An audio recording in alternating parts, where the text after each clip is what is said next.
En esta segunda parte vamos a analizar algunos ejemplos de aplicación, viendo realmente cómo se aplican las cantidades que hemos visto o hemos recordado en el video anterior. Habíamos terminado con un ejemplo simplificado, donde consideramos un circuito magnético que tenía reluctancias que eran constantes, una simplificación. Eso daba como resultado, era un circuito con entrehierro, entonces quedaba como si fuera un equivalente a un circuito en serie dentro de los circuitos eléctricos.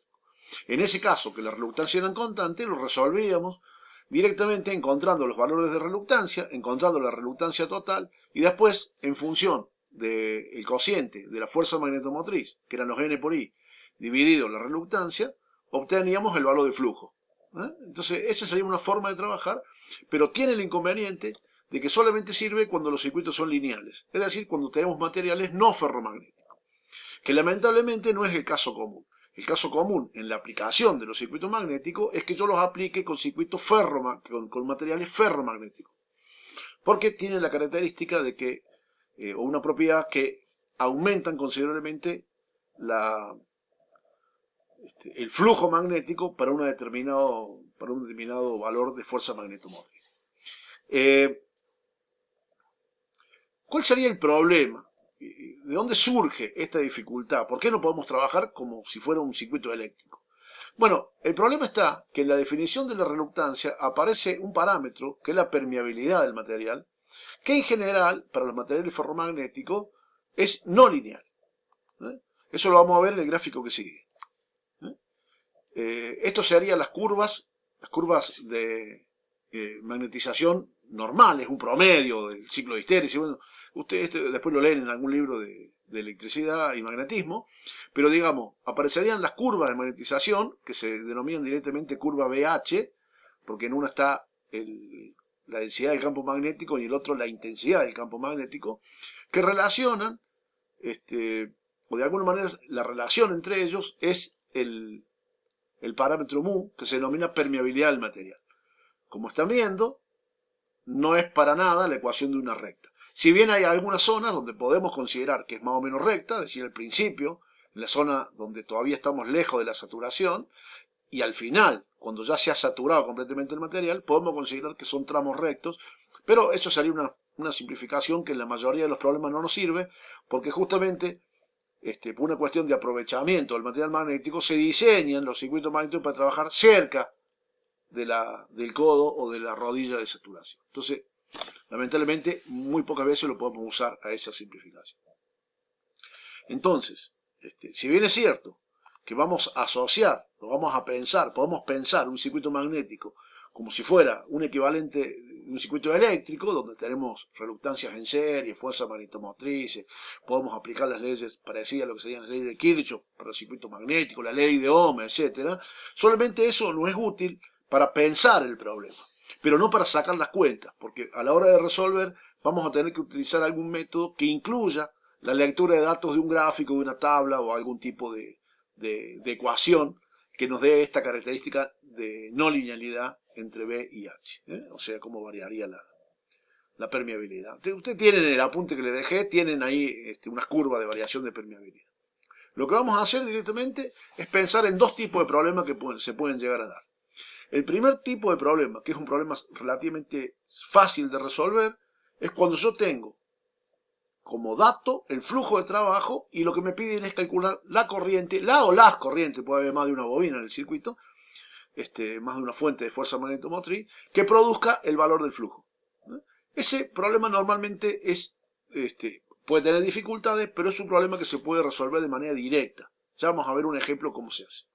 Pero hay otro tipo de problema, donde nos dan la corriente y nos piden el flujo, donde salvo que el circuito magnético esté compuesto por un solo material y de sección uniforme, este problema vamos a tener que resolver por algún método iterativo. Vamos a tener que suponer un valor del flujo, ya lo vamos a ver cuando hagamos un ejemplo. Vamos a empezar por el fácil, o por lo menos con el menos difícil de entender, ¿no? Es más simple de entender. Entonces tendríamos un electroimán, que ahí está mostrando la figura, que, digamos, tiene como complemento de su circuito un pedazo de hierro que ha sido atraído formando parte de un circuito magnético. Entonces acá el circuito magnético tiene una parte es acero fundido y otra parte es hierro fundido, dos materiales distintos. Lo que sí podemos considerar es que la sección del material, el área, digamos, para todos los tramos, es uniforme. Y está dado, en este caso, en pulgadas. O sea que lo vamos a tener que pasar, pero acá está la conversión a metro cuadrado directamente. Recuerden que las unidades para el flujo serían Weber, perdón, para el campo magnético sería Weber sobre metro cuadrado. Y eso me haría Tesla, ¿no? Entonces, bueno. Las longitudes ahí están dadas en pulgadas, pero me daría todas las longitudes, la longitud de AB, la longitud AB, la longitud CD, CD es igual a la longitud EF y es igual a la longitud FA. Y después tengo los dos tramos de longitud de BC y DE, que también son iguales entre sí, media pulgada. Entonces lo pasamos directamente de pulgadas, sacamos la longitud total en el acero fundido y después sacamos la longitud total en el hierro fundido. Y eso directamente después, una vez que lo tenemos en pulgada, lo pasamos a metro, que es lo que necesitamos nosotros en metro. En este caso planteamos que la fuerza magnetomotriz es igual a la suma de las caídas de tensión magnética, que las vamos a expresar directamente como H por L, suponiendo que el campo magnético es uniforme para cada tramo del material. O sea, el área es uniforme y el flujo es constante. Este es un circuito en serie. Vamos a despreciar la dispersión, o sea que vamos a considerar que, por ejemplo, la bobina, todo el flujo que genera la bobina está confinado al circuito magnético. A su vez, vean que este circuito está representado como si fueran láminas, o sea, son chapas apiladas, pero bueno, vamos a considerar un factor de apilamiento igual a 1, es decir, el área real y el área efectiva son iguales, que ahí nos da como dato.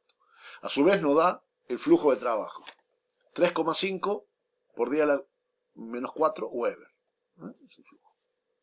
Bueno, una vez que hemos calculado, lo único que hacemos es calcular N por I a partir de la expresión simplificada de la ley de Ampère. La suma de los N por I es igual a la suma de los H por L. En este caso dividimos en dos partes, bien de materiales diferentes, y lo calculamos. Entonces, ¿cómo se haría para calcular? Ya tenemos la estrategia de resolución, que es calcular los H por L,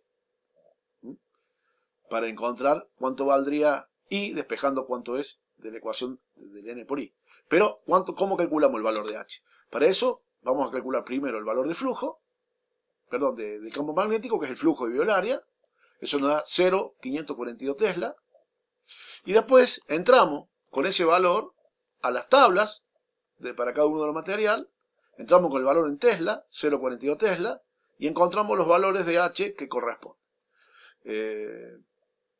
Bueno, esta gráfica que yo les puse a modo ilustrativo, o sea, es muy chico para verlo acá, pero ustedes tienen una ampliación de la zona de trabajo en el apunte, donde pueden ver un poquito mejor cómo obtienen los valores, ¿no? Bueno, ahí se me mueve, esto siempre me pasa, porque trabajo directamente en el PowerPoint. Entrando a la tabla, con las figuras ampliadas y la figura que yo les di, van a encontrar que el valor de H, que corresponde a este valor de 0,542 Tesla, es 70 ampere vuelta de biometro. AT es ampere tour, que sería la forma de decir vuelta en inglés, ¿no? La unidad sería unidad de N por I, entonces sería ampere por vuelta, ¿no? Entonces, ampere tour de biometro sería el valor de H, 70 para el acero laminado y 1600 para el hierro fundido. Observen entonces que es mucho mejor el material magnético, el hierro laminado, o sea, el acero fundido, perdón, que el hierro fundido. Dije laminado porque eran formados por lámina, me confundí. Bien. Bueno, acá dice acero laminado por otra parte, no es que me confundí tanto, digamos lo que está escrito ahí. La determinación de H, directamente, podemos, una vez que tenemos H, podemos calcular los H por L, entonces sería 70 por, bueno, la longitud que corresponde y 1600 por la longitud que corresponde. Observen la diferencia en cuanto a los valores de la caída de tensión magnética. Es mucho más grande la caída de tensión magnética en el hierro fundido que en el acero laminado. Esas cosas por ahí le pueden empezar a ver. Bueno, sacando la cuenta directamente, haciendo que N por I lo suma de H por L, bueno, despejando, calculamos los N por I y de ahí despejamos el valor de I dividiendo por la cantidad de vueltas. Me da 4,49 amperes. Con eso he resuelto el problema. Este problema es relativamente simple, repito. Parto del valor de flujo, el flujo es el mismo porque es un circuito en serie, despejo el valor de B, El B es el mismo porque hemos considerado las áreas iguales. Entro a las tablas, obtengo los valores de H. Una vez que obtengo los valores de H, calculo los H por L y después digo que N por I es igual a la suma de los H por L. Si hubiera más bobina, habría que hacer la suma de los N por I. La suma con el signo que corresponda de acuerdo a la regla de la mano derecha. Es decir, la dirección del flujo está determinado por la regla de la mano derecha, como ya vimos, ¿no?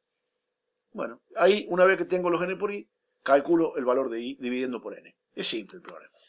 El segundo problema, que no es difícil, pero es un poquito más largo, es, me dan el valor de la corriente o de la fuerza magnetomotriz y me pide el valor del flujo. ¿Por qué es más difícil? Porque en este no conocemos de antemano cuánto vale el valor de H. Entonces no podríamos hacer los H por L. Nosotros tendríamos, de la misma forma, sería un circuito en serie. O sea que los N por I sería igual al H del núcleo por L del núcleo más H en el entrehierro por L del entrehierro. Es la misma fórmula anterior. Lo que pasa es que antes teníamos los H por L y queríamos los N por I. Pero ahora tenemos los N por I y queremos los H por L. ¿Pero cómo lo distribuyo? ¿Cuánto de estos N por I corresponde a cada parte? No se sabe. Entonces, como no se sabe, tengo que hacer una suposición. Entonces, suponemos un flujo inicial. Para no partir de cualquier valor de flujo inicial, acá lo que hace es algo que es muy interesante cuando tenemos entrehierro, aprovechar una simplificación que vimos al final del video anterior, que es considerar que toda la fuerza magnetomotriz va a caer en el entrehierro. O sea, despreciamos, para empezar a calcular el flujo, el valor del hierro. Con esa simplificación, calculamos cuánto vale el flujo. Calculamos cuánto vale el valor. Y de ahí calculamos cuánto vale el valor de los N por I. Pero cuando nosotros hacemos ese cálculo, nos da que la cantidad de N por I es 640. Pero yo en realidad tenía 400. Porque era, fíjense, bueno, tenía 400, a ver, busco el dibujo. Tenía 400 porque era 4 amperes y 100 vueltas. Entonces, esa sería la fuerza magnetomotriz que yo tengo disponible. ¿Qué diferencia hay entre los dos? Aproximadamente el 37,5%. Tengo menos de lo que necesito, por lo tanto el flujo va a ser menor. Reduzco, esto es a prueba y error, entonces reduzco aproximadamente en un 30% el valor de flujo y calculo los nuevos valores de campo magnético. Voy a la tabla para obtener el H en el núcleo y lo calculo al H a partir de la relación con la permeabilidad del vacío y calculo los dos H por L, para el entrehierro y para el hierro, para el material del núcleo. Una vez que los tengo, calculo cuánto valen los N por I y veo que en este caso me da que vale 416,19, que es aproximadamente igual a 400 con un error de aproximadamente el 5%. O sea, estoy dentro del más o menos 5% y por lo tanto lo considero aceptable. Si no me hubiera dado mayor el error, lo que tengo que hacer es buscar otro valor. Entonces normalmente con estos dos puntos que ya tengo, trazo una línea y más o menos hago una interpolación como para tener una idea. Entonces, resumiendo que es un poquito más complicado de entender. Lo primero que hacemos es fijar el valor del flujo. ¿Cómo lo hacemos? Bueno, no sé, hay distintas técnicas. En el caso que hay entrehierro, vamos a considerar que toda la fuerza magnetomotriz cae en el entrehierro.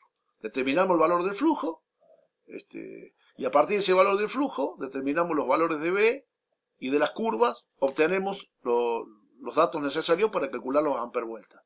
Comparo los que calculo con los que tengo. En este caso, me quedó que necesito más cantidad de fuerza magnetomotriz que la disponible. Por lo tanto, el flujo real va a ser menor. Disminuyo el flujo en un porcentaje, esto es a prueba y error, más o menos el mismo porcentaje de la diferencia, tomé un poquito menos.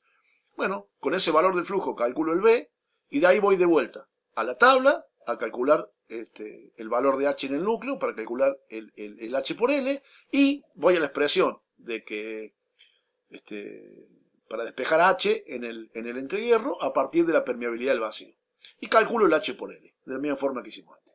Sumo los H por L y saco los N por I y comparo con el que tengo. Esa sería la idea. Si estoy dentro de lo permitido, me quedo con el resultado. Y si no, tengo que hacer otra aproximación más. O sea, esto es un método de aproximaciones sucesivas.